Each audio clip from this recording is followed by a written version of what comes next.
Hey folks, Mike Shea here from slyflourish.com and twitter.com/slyflourish, here with another episode of the Lazy DM. I forget what we're calling this show. I'm terrible. Lazy DM Prep. Every Sunday morning, most Sunday mornings when I can, I like to get online, hop on Twitch. Let's add a little light here. And chat about D&D while preparing for my weekly Tomb of Annihilation game at my friendly local game shop. Step Back History is here. Hello, Step Back History. North Shore DM. North Shore of where, I would ask. Hooray, prep time. Yes, I like prep time. And I particularly like coming on the show and doing it here with you guys because I learn a lot and I get some really good ideas from you. And it's fun to stream stuff out to Twitch. So, let's see. I have a little bit more time today. I started the show a little early. I was planning on starting at 10, so I'm later than I said it was going to be, but normally I do it at 10:30, and I hate to rush. Lake Superior, Minnesota. I'm from Chicago, so I was on the north shore of that other lake. I'm terrible at geography. So we have a little bit more time. I thought we could talk about some other D&D stuff if you guys like. And anything you guys want to talk about, we can talk about. I'm going to pop out the chat here so I can keep an eye on that while we're going.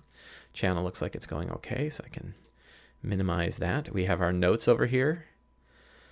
So I'm all about Return of the Lazy Dungeon Master these days. I just posted an update to the Kickstarter. If you guys backed it, you can see that update. The layout is done. Hang on, let me switch over. Well, hang on a sec.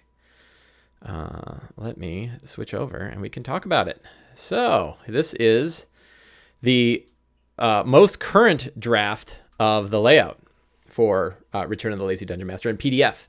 And I just went through it cover to cover, and Scott Gray, the editor, is also going to go through it cover to cover.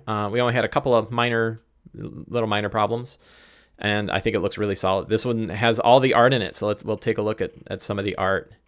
This, of course, you've seen from the cover, and we put little chapter breaks that include some other original art from some of the other books. So this one has, this is the cover to the Lazy Lazy DM workbook, and there's some nice art. Look at that. Wait, Lazy Dungeon Master checklist. This is Esmeralda the Lich. She's on the cover of the book, and she's also sort of the mascot. I like liches.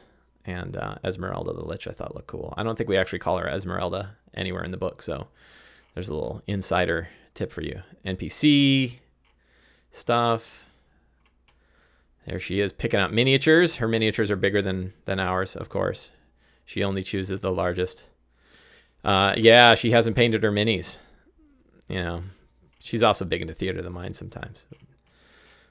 Let's see. There's a secret being revealed through an axe, right? Since we don't put our secrets necessarily anywhere, you could learn something by picking up an old battle axe. How could we give something to evokers spell sculpting in Theater of the Mind? That's a good question. So Step Back History asks, and like when you're running Theater of the Mind, how do you benefit from something like spell sculpting? And I think the easier way is to sort of automatically. So the dirty trick is you just add another monster. So if you said like, well, it can hit 4, then you say because you're able to sculpt your spell around your allies, you can actually hit 5.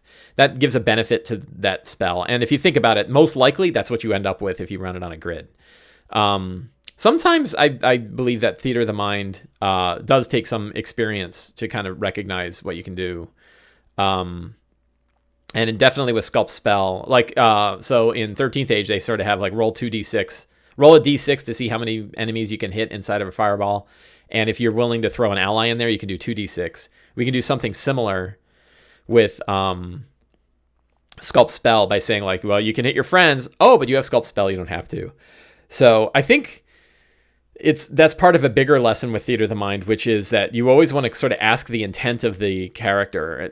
Ask the player what they want to do. And if they say, well, I really want to hit like as many guys as I can, and I can sculpt the spell, so I should be able to sculpt it around our characters, then you can kind of say, okay, well, keeping that in mind, normally it'd be about 3 or 4 you could hit, but you can hit 5 now. So it's very important for a DM to not be combative and not try to in Theater of the Mind, the reality is the DM has better control over what's going on than the characters do, and that's the part of the frustration with players, is that they feel like the DM has too much authority. I think that's one of the issues that comes up often, is that it feels like the DM has too much authority.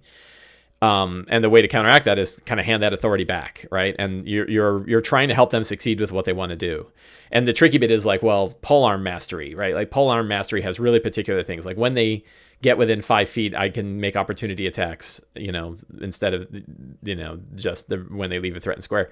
So a player might say, well, this is frustrating because I have polearm mastery, but what good is it if I never get a chance to use it? And, you say like, well, my goal is to, kind of stand there with my polearm, and when they're charging in, I plan on hitting them on the way in because I have polearm mastery. Don't be antagonistic, North Shore DM says. Right, and absolutely. If you're combative, we are on the same side. I like to think of it like a craps game. I never played craps, and then I went to Vegas and I played craps. And one thing that was really clear about a craps game is everybody's on the same side. The dice are the only enemy, and it's only certain numbers on the dice are the enemy. But the person, they have 3 dealers, I guess. I don't know what they're called. 3 people running the table at a craps game, but all of them are in on it. All of them want a good thing to happen because they all get tips based on how well you do. So everybody wants the dice to roll up nicely. And D&D should be the same way. Like we're not trying to make our monsters win. We're trying to, help shore up a story. And part of that story is making the characters do awesome things. And it's our job to make sure that when the character is built to do certain awesome things, we give them opportunities to do those awesome things. I had a scene in my game on Wednesday where there was kind of a tense conversation between 2 NPCs, or an NPC and a character, and most of the other players weren't involved. So while that conversation was going on, like there was something going on. They were sort of up in a building, and below the building, the floor was starting to collapse, and it collapsed inwards, and it's filled with zombies, right? And they can look, and there's like 12 zombies piled around there that are all trying to crawl their way out. And the characters are like level 8. I think they're 7 or 8, right? So 12 zombies isn't exactly hard. And the guy hit with Turn Undead and destroyed all of them but 2. Right. And for him, that was awesome. Like he threw this huge wave and for him, he's a death priest. So it was sort of like a necrotic blast. He sort of pulled the souls out of pulled the necrotic, nasty souls out of the zombies, and then, dispersed the ball that kind of made him. So a lot of flavor in how he did his turn. And, but it meant that literally, 10 out of 12 are dead. And I didn't care. Like, I thought that was great. And then they only had to worry about the other 2. And there was still some, like, when the floor collapsed, one of the characters was falling in, so you could feel zombie fingers scraping at the bottom of his boot. And nobody was worried about it. But it was like, wow, here's something we got to deal with. So, finding those opportunities where the characters can really show off. A cleric can show off Turn Undead by destroying a whole ton of zombies. At first he was like, well, I'm going to turn these zombies, but they're all in the pit. They're just going to cower in the pit. And then my wife is like, Turn Undead, destroy. Turns into Destroy Undead when they're a certain level. He's like, oh, that's right. And he hits them and bang, they're all destroyed. So that was really cool. So yeah, I think when we plan on running Theater of the Mind, it really helps to tell the players, describe what you want to do and be particular. If I'm a shield master and my goal is to defend somebody, say I'm going to go, my goal on my turn is to try to defend this guy, and if anybody attacks him, I'm going to put shield mastery in the way, and bang, oh, got it, okay, and then you have someone do it, like the ogre attacks him, but because you did shield mastery, they hit you instead. So that really works.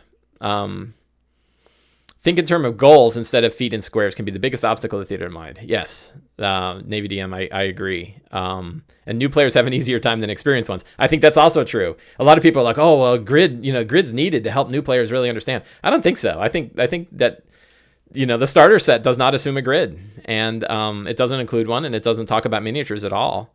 So I think that this is something we're bringing with us playing 3rd edition and 4th edition, that we're kind of more used to the grid. And what I'm seeing and hearing is that the designers and developers of 5e are letting go of grid more and more. Mike Merle's had his whole kit, and he doesn't really have a grid in it. He kind of has one when he needs it, but he's more sort of just draw and describe what's going on. And I've heard from other folks that the design team there is really more focused on, they themselves run more Theater of the Mind. So I still wish they put out some better guidelines for it. I think the community could use a little bit of guidance to say, here's what we here's how we do it, and here's some of the tricks. Not necessarily new rules, not a whole new system really, but just like how do you adjudicate that kind of stuff. They have a tiny little bit in DMG. but I think they could use more. I think it's easier for new players that they can just ask, "Can I hit the goblin?" It takes all the confusion out of the movement and the turn process and becomes a yes/no question. I assume that you're saying that that's kind of a good thing, and I think it is, right? Like, who can I hit? And you describe, well, here's who you can hit. I'd like if it was a little bit more clear, so that players could just make assumptions about what they can do. So do a shot to reroll. Let's see. I've been playing D&D for about a year, except for a 4E weekend game back in 2011 with a do a shot to reroll house rule. So I don't remember much. Very good. Yeah.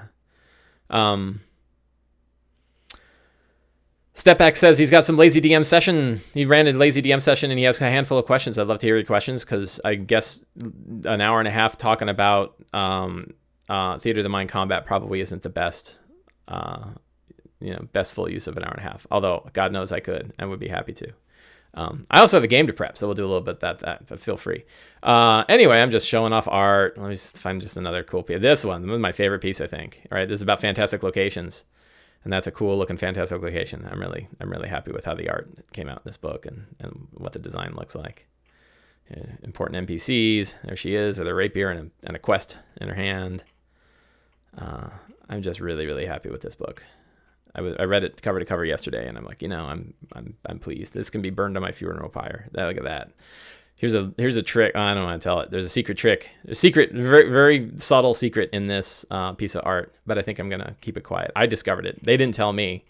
It was something that both the Mark Radel, the page designer, and Pedro Patier, the artist, came up with, and they didn't tell me. And I was like, hey, look at that, and they're like, yep. So a lot of Easter eggs. This is about reskinning. Here's a Dracolich being reskinned into a Lich and vice versa, something like that. Anyway, so today we are going to go through the steps of the Lazy Dungeon Master to prepare for my Tomb of Annihilation game. And we will go to the checklist. Let's go to our checklist using the new book. So the checklist begins. It's an 8-step checklist. Not all steps are mandatory. It's more, and none of the steps are mandatory, frankly. You will come up with your own steps that you like. This is just one approach, and the book clarifies that this is one approach. This is not the approach. Feel free to use what works for you, but these are sort of based on a lot of experiences from a lot of DMs, sort of articulated and compacted into one thing. So step 1, review the characters. Who are the characters, and how can they affect the game session that's to come? What's the strong start? What event will occur that grabs the characters and draws the players directly into the game? What interesting thing they will see? It could be a big weather thing. It could be a ceremony. It could be any sort of event that goes on, and we'll figure one out for today. What are the potential scenes that could take place? This is just to help us feel comfortable about where the game is going to go in case we don't. This is more of an optional step for me. I'll kind of fill it out, but generally, like today, I'm not pretty sure where they're going to go, but I know that I've got what I need because I know where they are. So that's not a problem.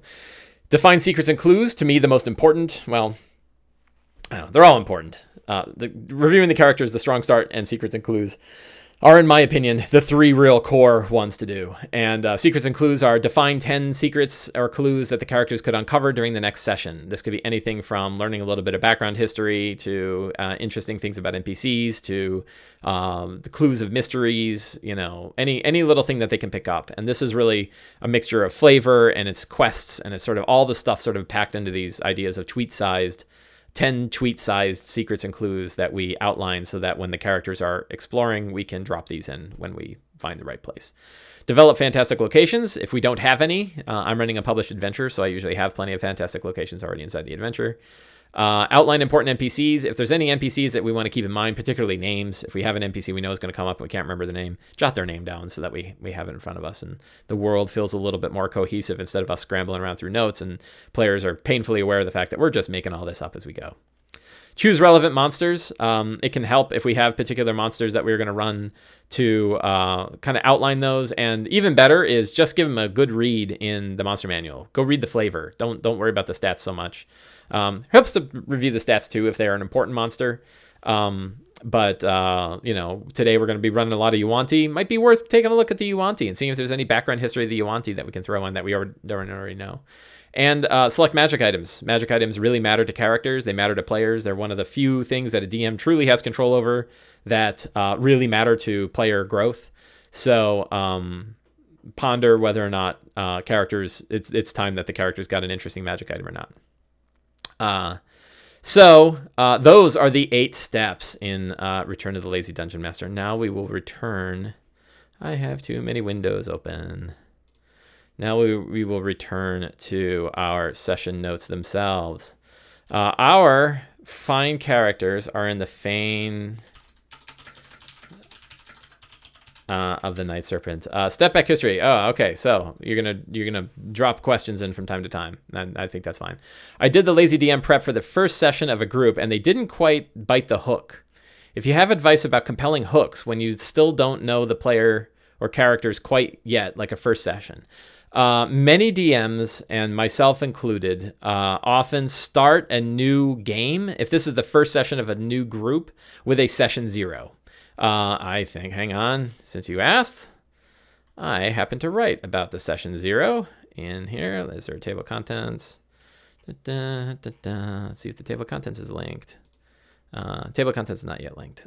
Running a session 0. So that's the last thing in preparing for your game.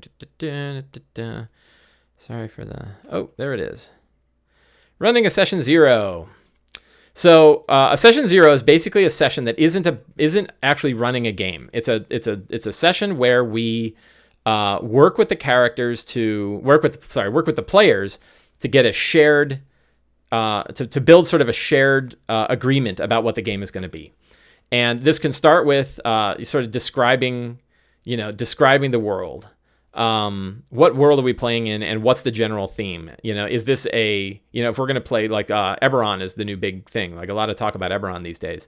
If this is going to be city-based exploration in Sharn, so imagine it's a sort of high magic, high fantasy version of the Maltese Falcon. That's kind of the hook, and people go, okay, I get it. So this is sort of like a mystery, a noir mystery set in this high fantasy world. And like, yes.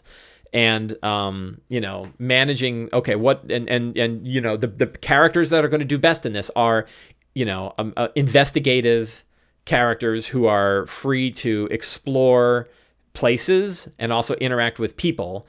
And they're probably going to get in a scrape or two, but combat power is not necessarily the number one feature. Probably an ability to sort of explore and uncover. This is where like your Inquisitor rogue would be really good, right?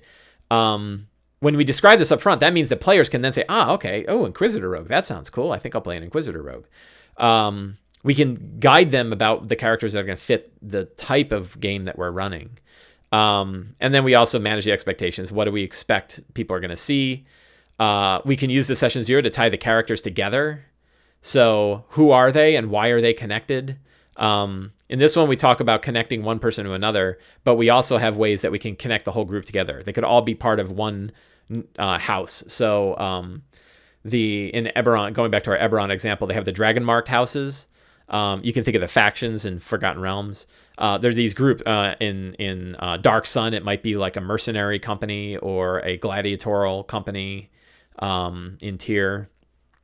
And the idea is before the game even begins, they're already connected. We don't have to have the characters like figuring out why they want to work together. It's already wired into the campaign. And I really like that because I get really bored with the whole, like, I don't like this guy. Why would I group with this guy? Or I don't know why I'm out here in the middle of, Barovia. I'm a diplomat, and it's like, oh God, we got to figure this out now. Yeah, so I have a section here on tying the characters together to a single faction. And then a big one is, and this is why I was saying, like, why, what make characters that have a clear reason to adventure with the group in this adventure. Like, why does your character, this is a question that a DM can kind of ask the characters. Tomb of Annihilation would be like, what drives you to explore the jungles of Chult in order to stop the death curse? Like, what made you want to do that, right? And for one person, it's like, I am a death priest of the lizard folk, not of the good. And this whole thing is a warping of how the process of death is supposed to occur, and I want to stop it. And someone else, my wife's character said, I had a pet raptor and it died, and I don't want my raptor's soul to go to the soulmonger. I want to prevent that from happening.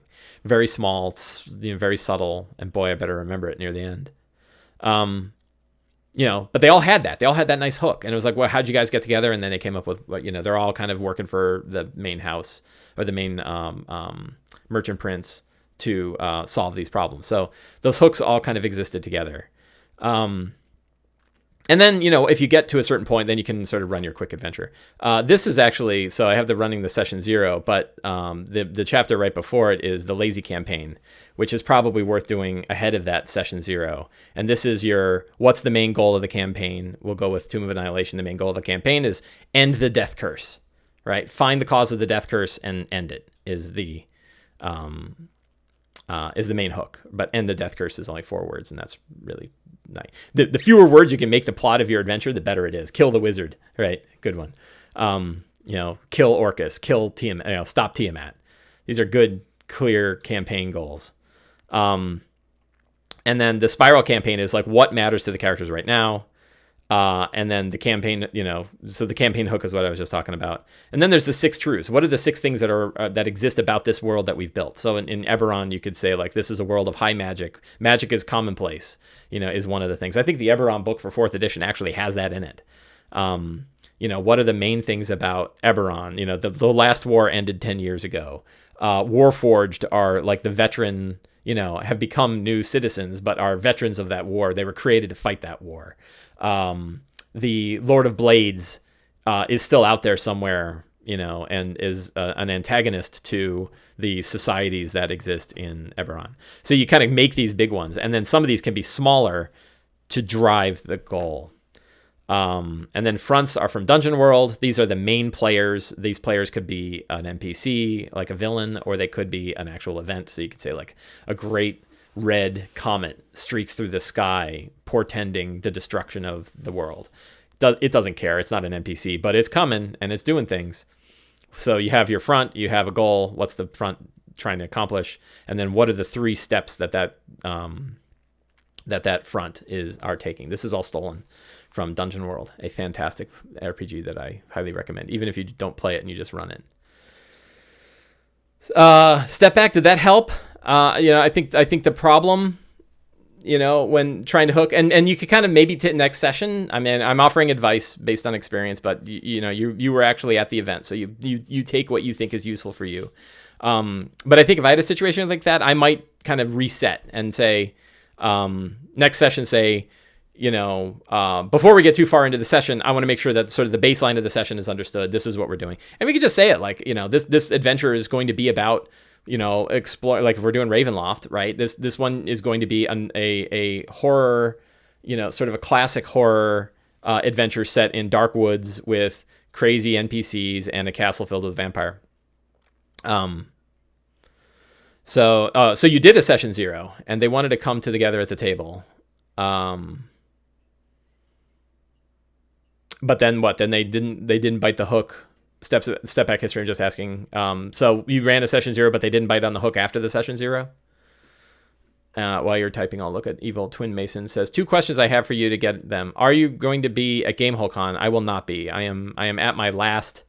I've had my last. Gen Con was my last convention for the year, and then my next convention will probably be Winter Fantasy in February. Going to be at GameholeCon. And which setting module are you most excited about this fall? Ravnica, Waterdeep, or Eberron? Most excited? Probably Waterdeep, because I know I'm going to run it. As soon as we're done with Tomb of Annihilation for my Sunday group, we'll switch over to Waterdeep. And then I might do Eberron for my other group. No Unplugged. Sorry, Navy DM. I can allow it. No Unplugged for me either. I did PAX Unplugged last year. It was fine, and I enjoyed it. But I'm conned out. Like we did 4 so this year, and I think 4 is about my limit. I'm also gonna try to. We have a couple vacations coming that aren't D&D related, and I want to try to take some time off to start another book once Return of the Lazy Dungeon Master is out. No Rest for the Wicked, and I can't do all of that, I don't think, and still maintain a job. I set up a mystery and the characters didn't turn out to be the kinds of people who wanted to solve that mystery at all. Yeah, so that's hard, and maybe it's time to reset. So there's 2 ways to reset it. One is, sorry, coughing. You know what I didn't bring? Water. It's upstairs. I should go run and get it. We'll see. I guess there's kind of 2 different ways to go, and one is maybe reset if they're not really interested in the mystery, then maybe reset the theme of the adventure to something that they are more interested in, depending on what it is and depending on whether that's possible.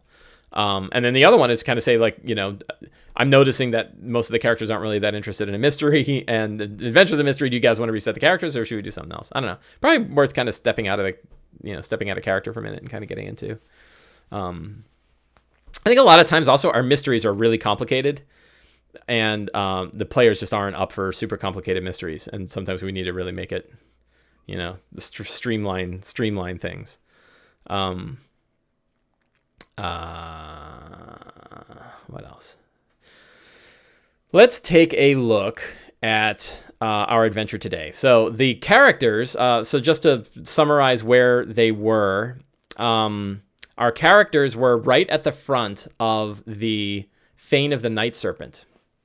And they went inside. I don't remember what the strong start was. They had already fought a bunch of Yuan-ti outside in the front. And then they went up to the door. Well, why don't I look at my notes? And why don't you look at your notes, Mike? It's in your notes. Door to the Fane. Ogechi sees a symbol. He recognizes electric crossbows and sleep-inducing darts. All of this happened. Boy, that door beat the crap out of him. Doors, man. I got killed by a door, and I guess it was because I killed players with it. I didn't kill anybody, but boy, they got hit by that door. So there's this huge door that seals off the Fane of the Night Serpent. Oh, it was very cool. And this I think is a good point, a good experience to share, because I think it fits 5e more than we might think, and kind of gets to something Mike Merles said that I thought was really interesting. So they're at this big door, and on the other side is the Fane of the Night Serpent, and they're trying to smash through the door, and they're getting nailed by traps, and they're sort of fixing the traps. You know, they managed to. There's 2 traps, right? I think it was both glyphs of electricity and sleep-inducing darts, and they got the darts to not work. They actually took some of the darts. They've got some sleep darts that they carried with them, but they couldn't get the glyphs done, and they kept getting blasted by the glyphs.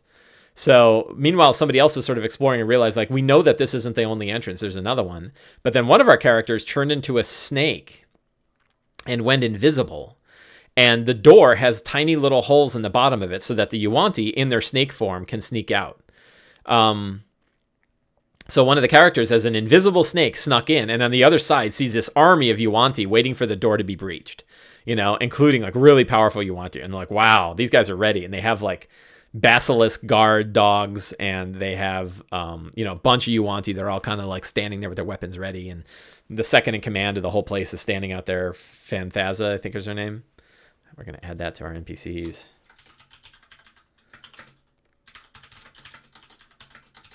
Rasnisi wasn't there. So they snuck through, and so this character, one of the players, like snuck through half the rooms of the Fane. Let me pull up my map. Where's the map? So they went from the front door up in area 1. Let's open this up in a new tab. Am I showing the right thing? I am kind of showing the wrong thing. Let's go there. All right. They started off in the Fane in area 1 and started working their way down to area 2 and 3. And then he made his right turn and went down to 14, and then went through 14 and saw craziness there. And they got out to 20 and then to 23, and they got back out again and said, holy cow, I'm out on the other side. So then he appears to say, hey, I found another way in. But meanwhile, he snuck through like all of these rooms and saw all of this stuff. So then the character said, okay, we're going to go that way. So they came through 23. They fought a bunch of those.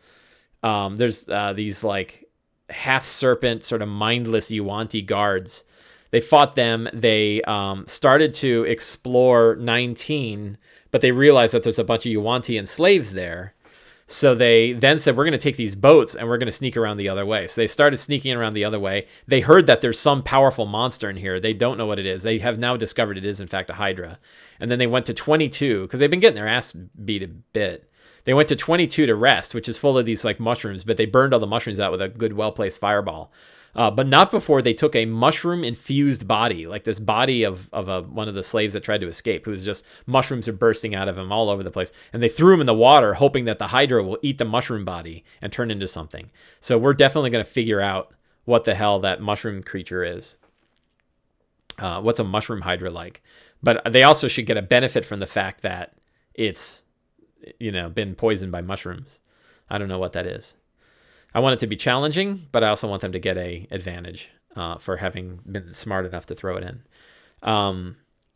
So then they can sail up and kind of enter the Fane of the Night Serpent in any particular way. What I thought was interesting about this, is particularly the character who formed a snake and snuck through, is I think in the old, certainly in the late days of 3.5 and all throughout 4E, there was this idea of like an encounter room, right? That you would be worried about, this one chamber here. Let me zoom in.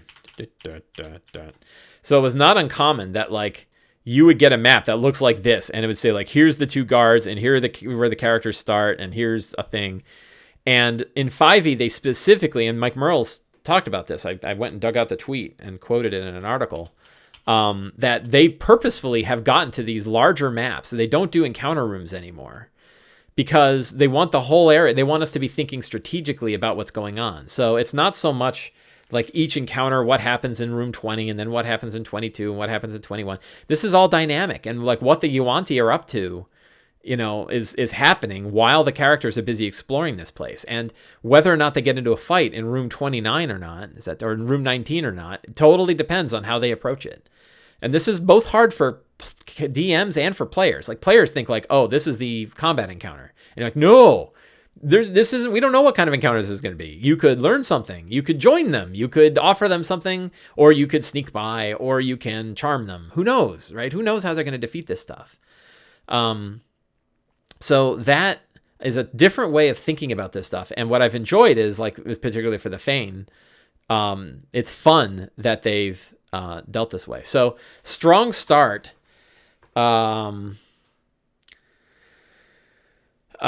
Screams.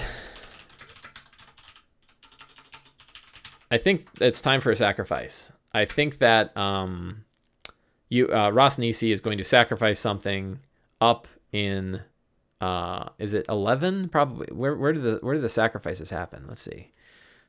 11.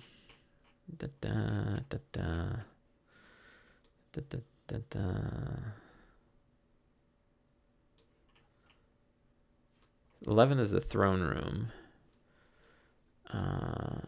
18. What is 18?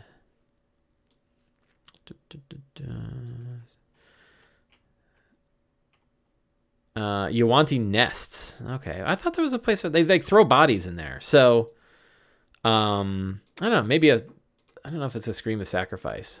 So I guess the sacrifices are all happening in here in number 6. And then bodies and stuff are thrown in 20 and 21. Let's go read about what happens in 2021. Underground river, brood guards, hydra looks in the water. Ross needs he treats the monster beloved pet, regularly feeds its slaves, prisoners, and subordinates who defied him.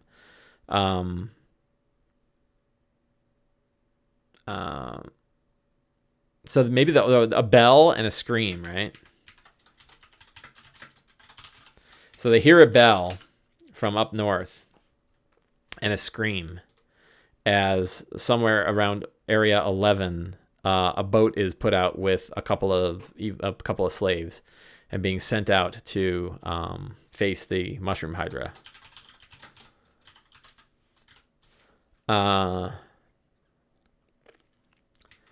So I think the mushroom hydra is probably going to be the first real interesting scene. So we have a hydra. Let's go take a look at the hydra. D&D Beyond hydra. Hydra. Great big thing. Challenge 8.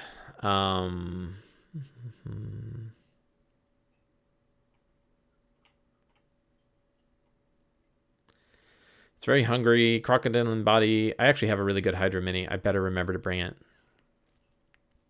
I got a few things to remember. I also got to remember my handouts. God, I forget everything. Blood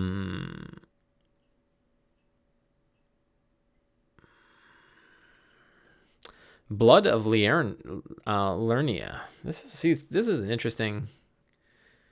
This is interesting.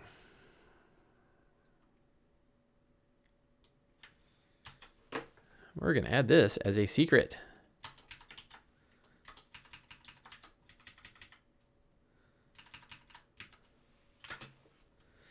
Pretty bell if they can hear it. A big echoey cavern. So I think they could hear, it's not like a little dinner bell. It's a great big bell that they have on the front of a boat. So let's see. I have been ignoring chat. Let me go back to chat here for a second. Players are all really into RP and they're acting, so very much them following their character motivations. I didn't skip far enough.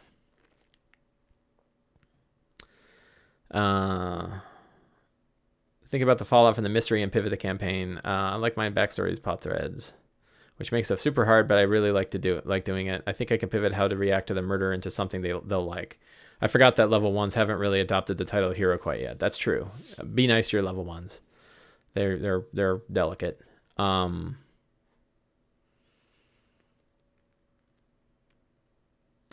Yeah, so I guess a question for them is, why do your characters care, right? Like, you can kind of say, like, there was this murder. What drives your character to, why is your character interested in the murder? And if they're not, then like, is there another character that is, right? I mean, it's probably a little harsh, but yeah, I've seen it where like players get into their characters so much and they're not thinking about how their character fits with the campaign. That's really hard. And that's why I think like my experience has been to try to deal with it up front as much as possible. And just say, this is what's going to happen, so you want to have something. James Intercasso did a fantastic job of this in his Cellar of Death adventure, where he says, like, this person died, and their soul is being taken to the thing. What was your connection to the person who died? Why do you care? Why are you there? And, it really starts the whole thing off with you. That motivation is wired in. Second question is, if you just have any offhand ideas for fantastic locations in low magic urban settings. Low magic urban settings. I always love old stuff. So ancient sewer systems and cellars that haven't been uncovered, maybe areas that have been built on top of crypts, thieves' dens, not to sell another book, but the Lazy DM's workbook, which is the second companion book to Return of the Lazy Dungeon Master, will include 10 mundane locations. These are locations, I say that as a joke, but they are kind of mundane. These are common fantasy locations that you might want to drop into a game. And it includes things like sewers and a thieves' den and cellars and, old caves and caverns. So even in a low magic setting, you can kind of put fantastic elements like, what's the city that lies underneath, and what's the history of the city that lies underneath. And maybe it's different, is there, what are the, think of a city as being layered on top of another city, or maybe two cities. And is there any other race that lived there long ago, and then what's their architecture like and what happened to it? So you can sort of stack them like pancakes, and then the characters can sort of uncover these old places, but there can still be lots of fantastic elements, when in Game of Thrones, when they go down to the basement of the castle and the skulls of the last dragons, are down there in this old cave, and they were all taken away, after the Dragon King was destroyed. All of them were thrown down in the basement, so what lurks down below? Archives, old, not churches, shrines, shrines to dark gods that can exist. So yeah, so you will enjoy, Step Back History says they back the book. Thank you for backing the book, first of all. And second, I think you will enjoy the mundane locations. I think they'll be handy. It's basically like 10 locations that each have a full color map and flavor text, so you can just use it. As soon as they go like, let's go down to the sewers, like, I don't have sewers. Like, oh, I do have sewers. That's the intent. was to make it real fast for you to be able to improvise locations. I would suggest that you take a little time ahead of a game to think about some interesting locations. Usually one location, I think I recommend like one for every 45 minutes of gameplay. So if you're playing for 4 hours, come up with 5 or 6 interesting places that you think would be a cool place to explore that you think are generally in line with where the characters are going. All right. So Mushroom Hydra. So here I need help, Twitch people. How can I wrap the Hydra? So the Hydra ate a poisoned body that is filled it with mushrooms. What could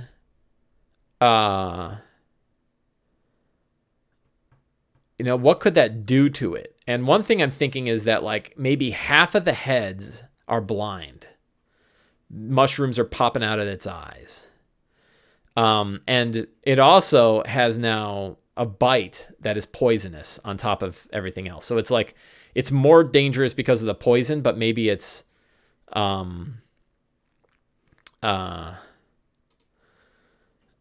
maybe one. So how many heads does this have? The thing has 5 heads.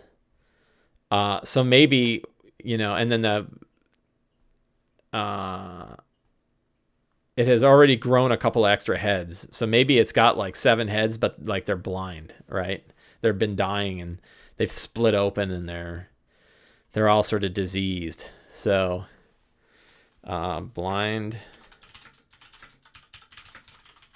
So they have advantage to hit it because it can't see them. That's pretty good. But now it does like plus 10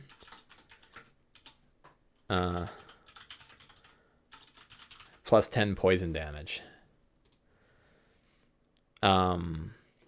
Yeah, the fungus. I know that fungus is insane and horrifying. It's a fungus that infects ants and makes them act all strange in order to spread their spores. I think this could be the case, like maybe a disease, right?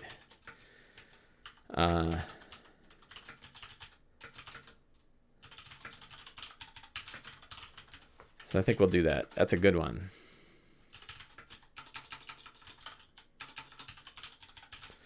I don't want to beat their asses too hard because it's like they just took a full rest. So, but I think if they have advantage against this thing, it'll do pretty well. Could I give it a spore breath, like spore vomit? That'd be pretty good.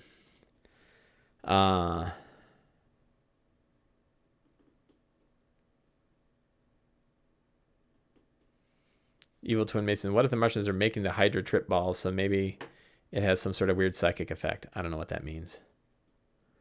When you hit a spore-filled head, it pops open and yeah.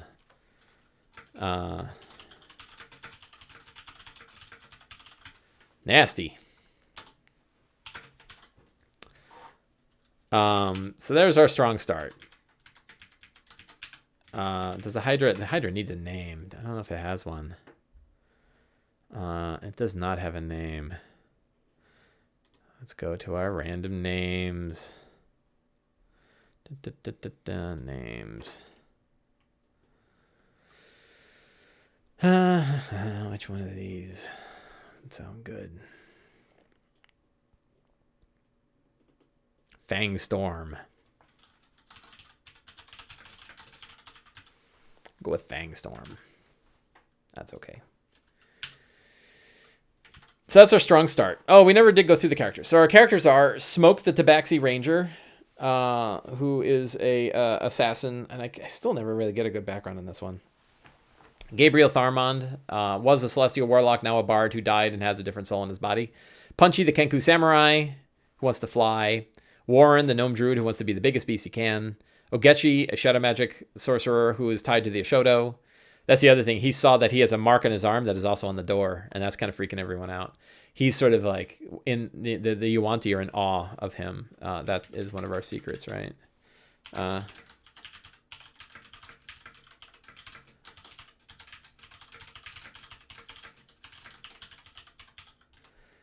They think he's the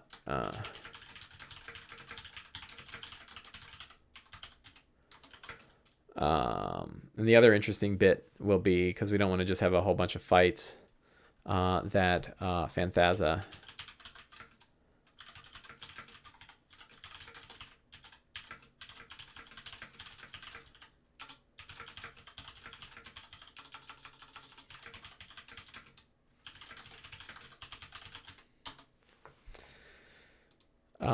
The Hydra's obviously in distress. I think it's good to hit that note that this beast is in pain. It cries out and needs to be put out of its misery. Yes, very good idea.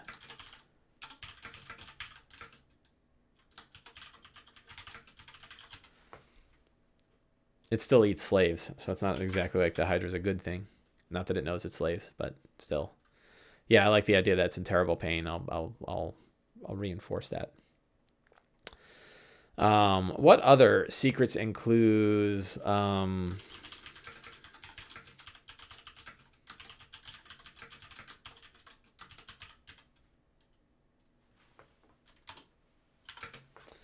There's a split between Phanthaza and Rosnisi.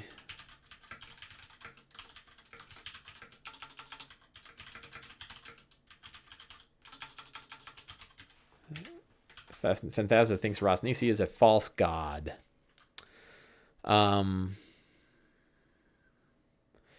Maybe something to make the players take action as to not meet the same fate as the Hydra. Well, they're okay because they are the one that actually poisoned the Hydra, right? So they blew the mushrooms away. So they're not at risk of getting poisoned by the thing unless they like take a bite or fail like a DC a disease check. They might have the spores in them, and they might take longer to ingest. So it's kind of cool. It's sort of like the what are they called? Slods. You know, the slod disease is a pretty good one. Let's just take a scan through what else is going on here. This is pretty, text is pretty big.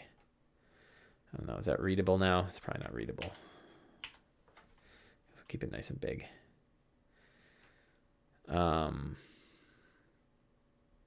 So we have Yuanti prisoners. This is a good thing. Pottery Shard. What a great name. I love Tabaxi names.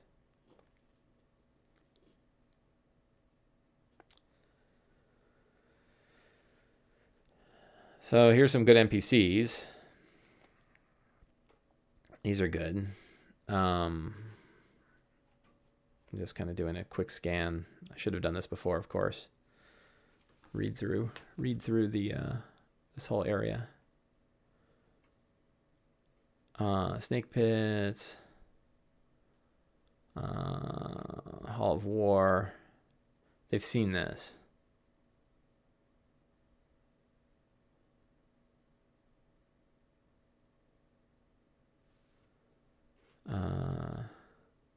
Oh, that's interesting. I didn't know that Twitch lets you zoom in on particular areas so you can read better. That's cool. And learn something every day. Hall of Serpents. Be kind of interesting about like how Rosnisi became a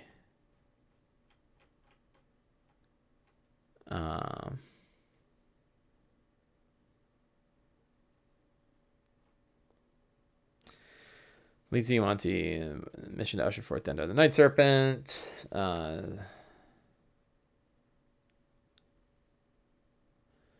Rosnisi is falling apart.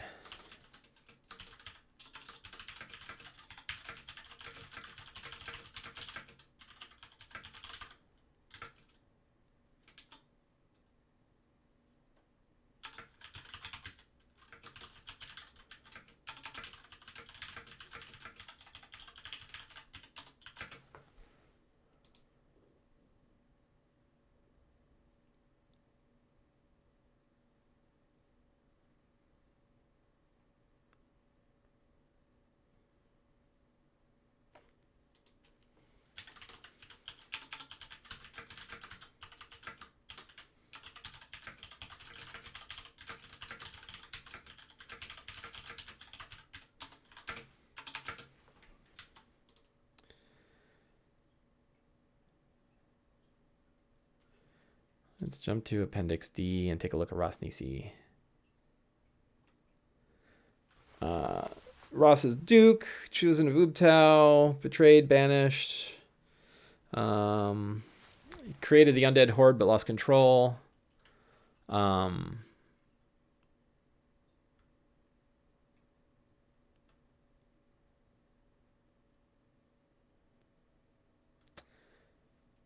So Ras Nisi was actually, this isn't in here, but I think they kind of talked about it.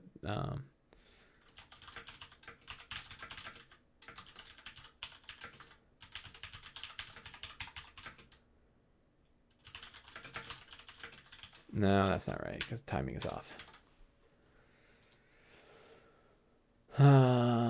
Pinch zoom and phone or tablet.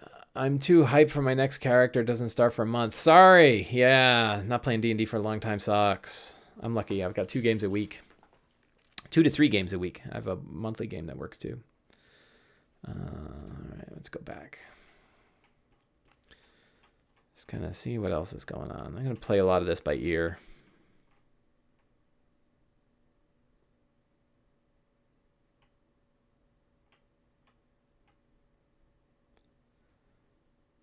Chanting Skulls.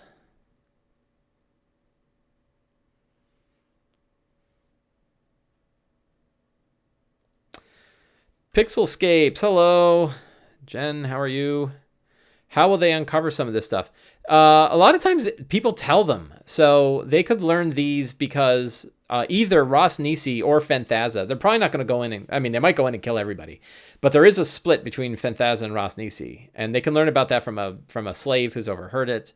But they could also learn it from either Ras Nisi or Fenthaza.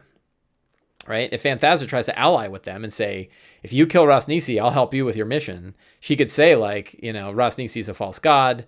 And by the way, Ogechi, I have seen you open the door, right? So they could learn it directly. So I think, yes, it's, you know, I mean, sometimes I write out secrets and clues where I have no idea how they're going to learn them. But yeah, a lot of times I find ways, or a lot of times I don't use them, and that's okay. That's why there's 10. I don't have to use them all. But I can see, you know, with any of these, I can see that they work out. Sorry, text messages.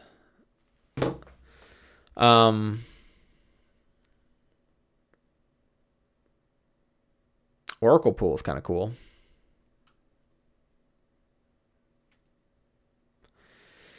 This Oracle pool would be great. I hope they see it.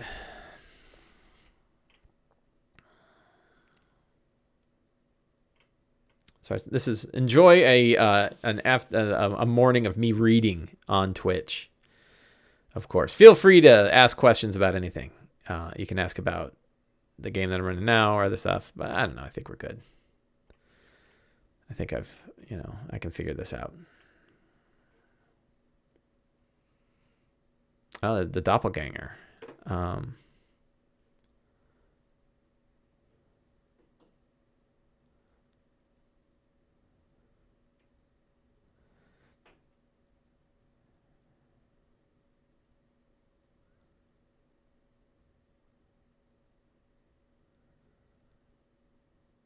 Ishmael.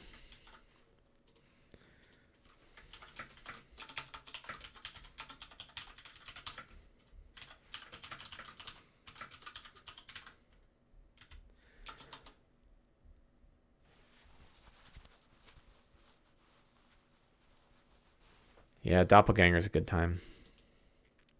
That's a good point, Pixelscapes, with the read thoughts.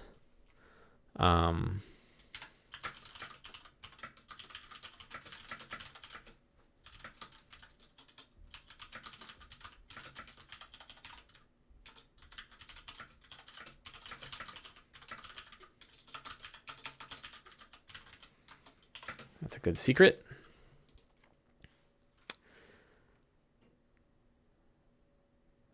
I wonder where the teleporters go. What's this about?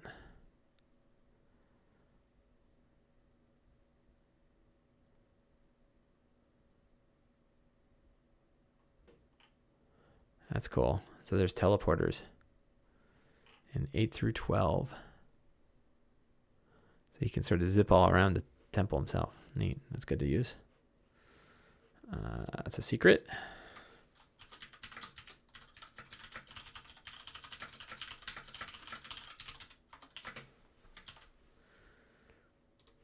Whoops. Didn't want to click that.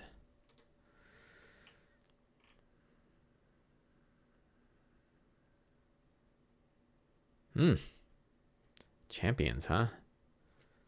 Champions are bad. Oh my god, CR9. Yikes. Sellock.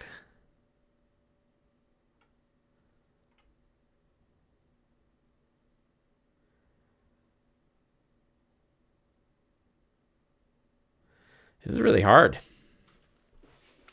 Ross Nisi with a Flame Tongue sword and Sellock. A Yuanti Pureblood.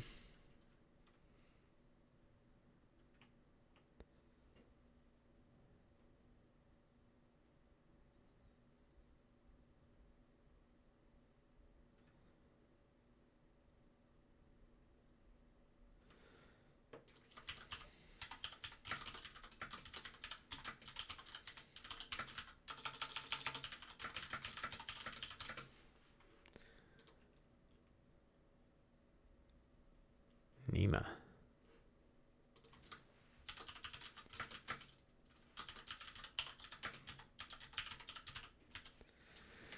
As you call, I can't even save against it for surface thoughts. They can collect all sorts of secrets that way. Yeah.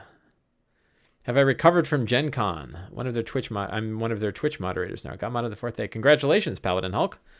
I did recover from Gen Con. I actually didn't sleep too poorly. Gen Con was fine. I had some great games. I had some really bad games, and all of them are fodder for this racket I'm in. It'll be interesting to see how Season 8 and Adventures League goes, because it's very different from what Season 7 was like. And the adventures we ran were very sort of like, here's your 3 combat encounters. Only sometimes we would die in encounter 2. Yeah, Step Back History says, I heard you like traps. I love traps. What I don't love is a door trap that hits an entire party, regardless of where they are, with 4d10 bludgeoning and 8d6 acid damage at level 5. That seems like a bit much, without any warning. That's no fun. I did not enjoy that. I was frustrated, but I was already kind of frustrated. I had a really, my D&D, my straight D&D Adventures League games were not so great. I'm not going to worry about scenes. It's Hydra. And then, this is where I don't, I'm not going to worry about scenes because I kind of, they're going to go whatever direction they go. Same with Fantastic Locations. I'm not worried about the Fantastic Locations in the book. NPCs, the Doppelganger, Ishmael, and we have these other, the prisoner NPCs. Monsters they're going to face are, guess what? Yuanti. And magic items they're going to acquire. Whatever's in the book. When you're running a published adventure like this and you're pretty far in, you don't often have to do this stuff. And magic items, like, it's always worth asking if they're missing anything. But I ask them, and they're all pretty happy with what they've got. They're not really dying to have anything else. Trap encounter should have some interactive element or chance to take cover as opposed to just the problem was, like, our DM just sort of, and this is real bad in Theater of the Mind, like I wasn't doing anything with the door. I wasn't examining it. I wasn't aiding. I had nothing to do with it. One would assume, being a 6th level character, I would be in a safe place, right? Unless it's really like the door opens and the whole hall fills with acid or something.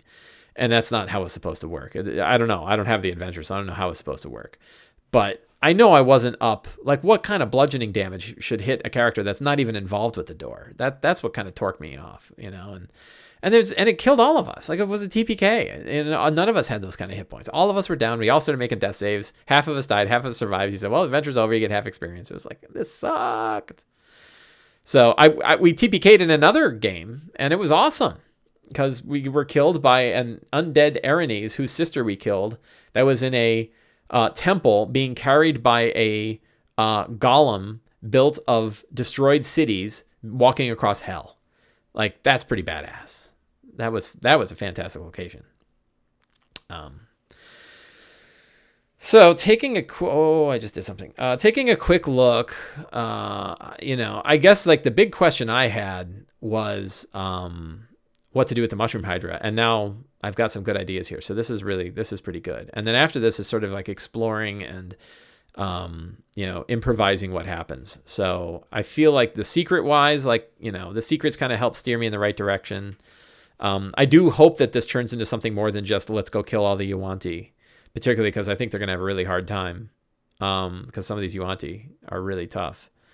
And there's this whole fun Phantasma versus Ishmakal, or Phantasma versus Rosnisi thing going on. There's a lot of ways to sneak around and work. Step Back History says, do you like the 5-room dungeon? I love the idea. I think as a loose concept, I like it. One of the problems that I have with the 5-room dungeon, and I looked into it pretty heavily while I was writing Return of the Lazy Dungeon Master, is that it presumes what kind of encounter is going to take place in a particular room. So it kind of says like, let's see, let's go pull it up here. 5-room dungeon says, entrance with a guardian. This is pretty good because the guardian doesn't necessarily say what the guardian is. It could be a monster. It could be like a weird trap or something. Then one that's a role-playing challenge, trick or setback, big climax. So it's fine. It's a good outline. I agree with it. I think it's fine. I do think it sort of presupposes how things are going to go. And sometimes I think we want to keep our, we don't necessarily want to have everything handled a certain way. So we don't want to say like, well, you can't get through this puzzle or role-playing challenge. Maybe they get through it by, getting into a fight. So I think I'm steering away from presupposing what is going to happen in a scene and instead setting up a situation and letting that situation take place. So, the situation in the Fane of the Night Serpent is you have this stress that's occurring between Phantasma and Rosnisi. You have the place is on alert because they know somebody attacked the front door. Now it might be on alert more because they might have learned already that someone invaded from behind. You have this other situation, which is that Phantasma has seen Ogechi and knows that Ogechi is the key to opening up the door and is trying to keep this from Rosnisi. Rosnisi is also dying and would rather that people stop the death curse so that he won't continue to die. So there's like things that are going on here that aren't just a room with a puzzle or a guardian door, right? We're looking at the whole thing. So I think an alternative, again, I'm not bashing the 5-room dungeon. I think it's a really good, simple concept. It's sort of easy to grasp and to build. And when you want to build an outline for something quickly, you can build that. I also like the idea of building a situation. So you say like, here's a ruined keep being held by hobgoblins. And, so what are the hobgoblins? This is an example that I have in Return of the Lazy Dungeon Master. So it's in my mind. What are the hobgoblins doing and why are they there and what are they working on and where are they and how do they operate normally? And then the characters kind of go in there and figure it out. And they say, okay, so there's a couple guards in the town. They actually don't have many hobgoblins as they thought because they always have one group is sleeping, one group's on patrol, and one group is on a mixture of guard duty and regular housekeeping. That means they're spread pretty thin. So we can try to, figure out where they're weakest and attack. You build the situation, you build the overall environment, and then you let the characters interact with that environment however they choose to interact with it. I'll give you another. This is a trick that I'm starting to cultivate. I got it in my head and I'm thinking about, and my next project I'll probably be working on a little bit, which is what if every dungeon always had 2 entrances, right? And both were viable. That is a way, as a designer, I think, this is the hypothesis, it is a way as a designer to break away from railroady dungeons. If you have 2 possible ways the characters could enter a dungeon already, then you're already thinking nonlinear. And I think that that could be a good way to keep in mind how to build a situation instead of building a series of scenes. Does that make sense? I'm curious what your feedback is.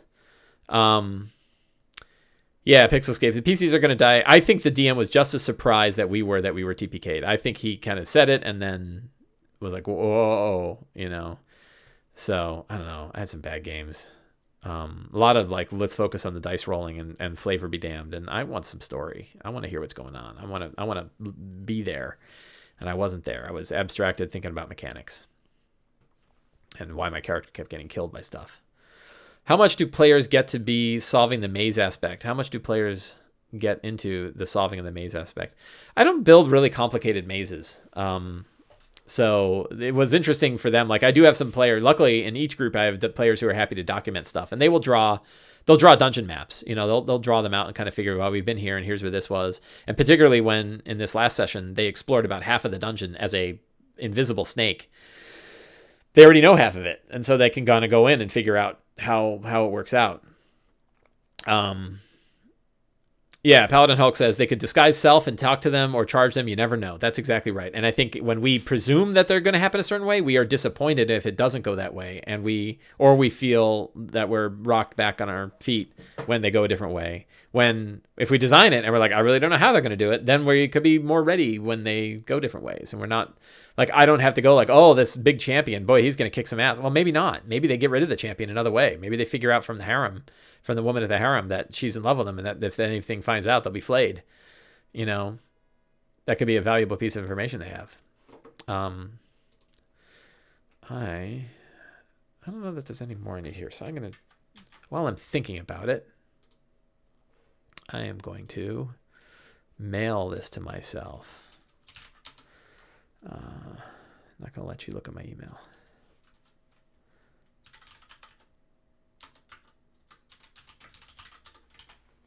I like to just have my notes on my phone. There we go. What else? Yeah, I'm writing a whole article about that's sort of like an open letter to ALDMs from a player about things that I want to see more of and things to watch out for. So all these secrets that they find out, do the players keep track of them? They do. Sometimes I'll like reinforce it. So they all know about Ogechi's connection with the Eshowdow, because I reinforce that all the time. But if no one keeps track of them, no one keeps track of them. Like I'm lazy. I don't keep track of them. I write them week to week, and then if they come back, they come back. I have previous notes and I'll kind of review them, but I don't think we even reviewed my last ones. Let's take a look and see what secrets came up in the last one. You want to seek the puzzle cubes, but don't want to go into the tomb. That did not come up. You want to believe that the door is open, the night serpent devour the world. That did not come up. There's a connection between the Eshowdow and the night. There's a connection between the Eshowdow and the night serpent. I think the Eshowdow is the key to opening the night serpent. Some say the Eshowdow. None of these really came up because they went a whole different way. Yeah, this is funny. I'm just looking at the notes from the last session. Boy, I had a lot of secrets for one. And none of these really came up. So sometimes they don't. Sometimes they don't work out and they get lost. But yeah, I mean, in my way is not the only way. If building a database full of secrets and kind of tying all the connections together, sort of like a FBI, a case board, that could be fine.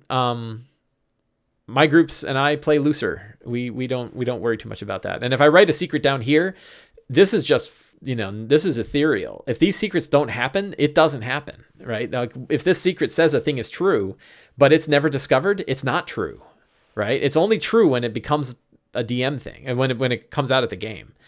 And when it comes out of the game, then it's true, unless it was a lie or unless it's false, right? But if it's false in game, not because... yeah, the FBI board of clues sounds like a lot of work. That's why I don't do it. I really don't keep track of secrets from week to week. I just come up with new ones based on what happened. I'm very reactive to what happened in the last session, and then I think about my next session. And I really don't worry too far back, and I don't worry too far forward. Which also means I have a tendency for forgetting things like, oh, there was that guy you picked out a million years ago. We should go hit that guy again. So, it's probably a little bit of loss, right? There's probably things that could have been really interesting parts of the clue, but I think they would take many more hours of game prep to really pick up on, and I don't know if the value is there. I really like the plot radar from the Mad Binge on the deep dive last week. Plot radar from the Mad Binge on the deep dive last week.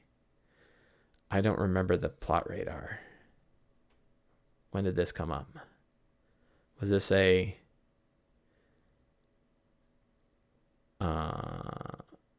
was this the one with Jeremy Crawford? Did we talk about it? Oh, you binged on the deep dive. Ah, yeah. And the who brought up the plot radar? Was that sounds like a Tom Lamel thing? Was that Tom Lamel, Dungeon Bastard? I bet it was. That sounds like something he'd have.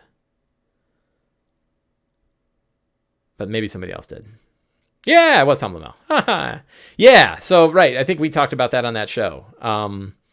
And I have to go back and review it again because I don't remember exactly how the plot radar worked. What do I have up on the screen? Let's go back to a nice pretty map. Yeah, I think there's lots of ways to do it. And, maybe we each kind of come up with our own ways. There's lots of stuff in this whole DMing racket. There's lots of things where we all sort of gravitate in one way and it works really well. And then there's other ways that are like, for us, they work better than for other people. So it's important it's important that I keep conscious of that, and some like DM screens, some people love them, some don't, and I think like enough people have used them in enough ways that they know whether it's right for them or not. I don't use a DM screen, but many people do. There are things like that. And then I think there's some other things like one I'll hit on and is static monster damage. People don't like using static monster damage. Only according to the last time I did a little survey on it, it was about 90% of people do not use static monster damage. They roll for monster damage. And I switched to static damage after 13th Age. I've never gone back. And Mike Merles, when he was on the show, he said, yeah, use static monster damage. Like, it's so much faster and really no one cares. And it doesn't come up that often. Like the variance in monster damage isn't nearly as big a deal as the variance in how many times a monster hits you or not. So, yeah, I don't roll for monster damage and I'm happy, but, I don't know that I'll ever convince more than, maybe it'll go to 15% of people will use static monster damage, but try it. Everybody that's listening, do me a favor, if you hate it, but just try it. Just try running a game. Don't make a big deal out of it. Don't tell your characters, but don't tell the players that you're doing it. And just run a couple of fights. Maybe if they're not that important or they're not big deals, try running it with static monster damage and just see how it feels. I used it and, it feels just fine. And I do it for spells too. Like fireballs or lightning bolts are always 28 damage. 28 or 14 if you save. My players are fine. They don't care. It's a rare situation. I like once or twice they've said something like, "Oh man, if he hits me again, he hit me for 14 last time. If he hits me again, I'm going to be down because I only have 12 hit points." Right? They could tell, or it's like, "Well, I've got 15. If he hits me again, I'll be okay."